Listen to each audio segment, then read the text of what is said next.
बिहार चुनाव के लिए कांग्रेस की एक और लिस्ट जारी हो गई है। कांग्रेस ने 6 प्रत्याशियों की एक और लिस्ट जारी की। कांग्रेस की चौथी सूची में 6 उम्मीदवारों के नामों का ऐलान है। वाल्मीकि नगर से सुरेंद्र कुशवाहा, अररिया से अबिंदर रहमान को टिकट मिली है। सिकंदरा से विनोद चौधरी को प्रत्याशी उतारा गया है। अब तक 60 सीटों पर कांग्रेस ने अपने उम्मीदवार उतार दिए। तो बिहार में आगामी चुनाव सभी पार्टियों ने अपनी कमर कसना शुरू कर दी है। इसी बीच हमने देखा किस तरीके से महागठबंधन में तकरार देखने को मिली थी, रार देखने को मिली, और इसी बीच एंड मोमेंट तक पर भी हमने देखा कि सीट शेयरिंग को लेकर सहमति नहीं बन पाई थी। इसी बीच एक और चीज जो निकलकर सामने आई है कि तमाम ऐसी सीटें हैं जहां पर पार्टी के अंदर से ही 2 उम्मीदवार उतारे गए हैं, जो कि आमने सामने भिड़ंत करते हुए नजर आएंगे। कई जगह जहां पर कांग्रेस और सीपीआई की भिड़ंत देखने को मिलेगी, कई जगह कांग्रेस और आरजेडी की भिड़ंत देखने को मिलेगी। अब कांग्रेस ने 6 प्रत्याशियों की एक और लिस्ट जारी की है, जिसमें 6 उम्मीदवारों के नाम का ऐलान है। सिकंदरा से विनोद चौधरी हैं और ऐसे तमाम उम्मीदवार इस सूची में शामिल हैं। कांग्रेस की एक और लिस्ट, 6 प्रत्याशियों की एक और लिस्ट है ये, जो कि जारी की गई है। इससे पहले 3 सूचियां जारी कर चुकी है कांग्रेस।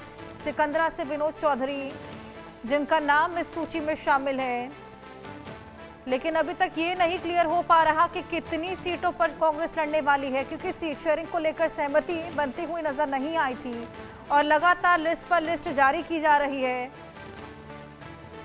60 सीटों पर कांग्रेस ने उम्मीदवार उतारे हैं और बिहार चुनाव के लिए कांग्रेस की ये चौथी सूची जारी हुई है, जिसमें 6 प्रत्याशियों के नामों का ऐलान है।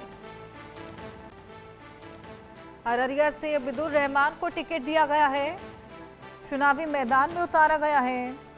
जहां एक ओर सभी पार्टियों ने कमर कस ली है और चुनाव प्रचार की शुरुआत कर दी है, वहां महागठबंधन में अभी तक सीट शेयरिंग को लेकर ही विवाद थमता नजर नहीं आ रहा। अभी तक क्लियर ही नहीं हो पा रहा कि कौन सी पार्टी कितनी सीटों पर लड़ने वाली है।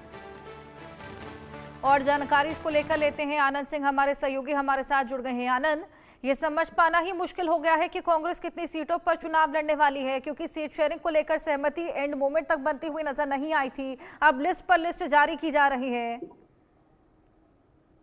जी हर्षा, देखिए, हमने सबसे पहले ही बताया था कि आखिर किस तरीके से कांग्रेस 60 से 61 सीटों पे बिहार में चुनाव लड़ सकती है, क्योंकि यही सीट शेयरिंग का फॉर्मूला महागठबंधन के तमाम नेताओं ने डिसाइड किया था। हालांकि कुछ सीटों पे पेच फंसने की वजह से ये सीट शेयरिंग का फॉर्मूला डिसाइड नहीं हो पाया था और इसी वजह से महागठबंधन की तरफ से किसी भी तरह का कोई सीट शेयरिंग का फॉर्मूला लोगों के सामने लाकर नहीं दिया गया था।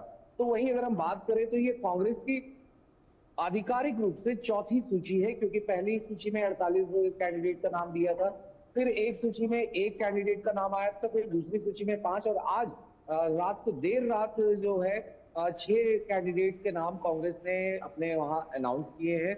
जिसमें सबसे पहले अगर हम बात करें तो कहलगांव से प्रवीण सिंह कुशवाहा को कैंडिडेट बनाया है कांग्रेस ने, और ये उन सीटों में से एक है जिसपे राष्ट्रीय जनता दल भी चाहती थी कि वो अपना कैंडिडेट यहाँ से उतारे।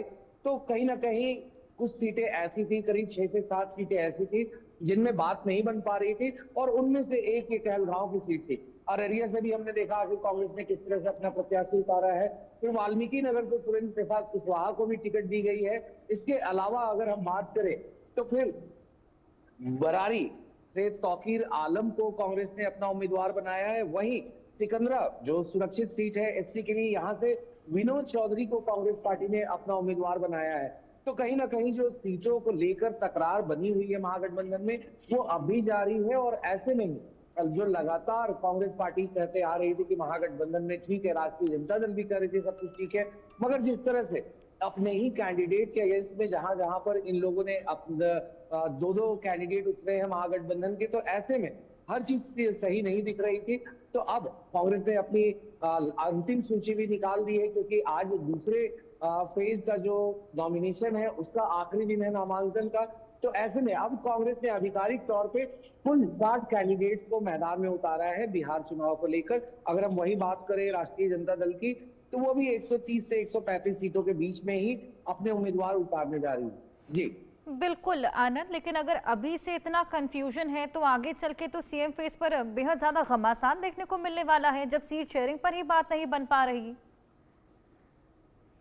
जी हर्षा, देखिए जिस तरीके से कांग्रेस का सीधा कहना है कि वो किसी भी चुनाव में अपना मुख्यमंत्री का चेहरा लेकर नहीं जाते हैं। हालांकि कई बार मंच से पूछा भी गया, चाहे वो नेता प्रतिपक्ष राहुल गांधी हो, कांग्रेस के पूर्व अध्यक्ष है, कि क्या तेजस्वी यादव ने, जैसा आपको उन्होंने कहा है कि 2029 में आपको प्रधानमंत्री बनाना है, तो क्या आप उन्हें बिहार का मुख्यमंत्री बनाएंगे? तो इस पर राहुल गांधी ने कोई जवाब नहीं दिया था। उन्होंने बस इतना कहा था, महागठबंधन में सब कुछ बेहतर है, हम बेहतर कोऑर्डिनेशन के साथ चुनाव में उतर रहे हैं। वहीं उनके पार्टी के कुछ ऐसे भी नेता हैं, चाहे वो बड़े नेता में आते हैं तो अखिलेश प्रसाद सिंह, जो बिहार के पूर्व कांग्रेस अध्यक्ष हैं, उन्होंने कई बार खुले मंच से कहा है कि तेजस्वी ही महागठबंधन का चेहरा है, वही सीएम के उम्मीदवार है। फिर उनके अलावा कांग्रेस के जो सांसद है तारिक अनवर, उन्होंने भी कहा था कि किस तरीके से तेजस्वी यादव को मुख्यमंत्री का चेहरा बनाने देने में कोई हर्ज नहीं है, क्योंकि चुनाव तो कांग्रेस पार्टी आरजेडी के नेतृत्व में ही लड़ रही है, उन्हीं के चेहरे पे लड़ रही है, तो उनको अनाउंस करने में क्या परेशानी है।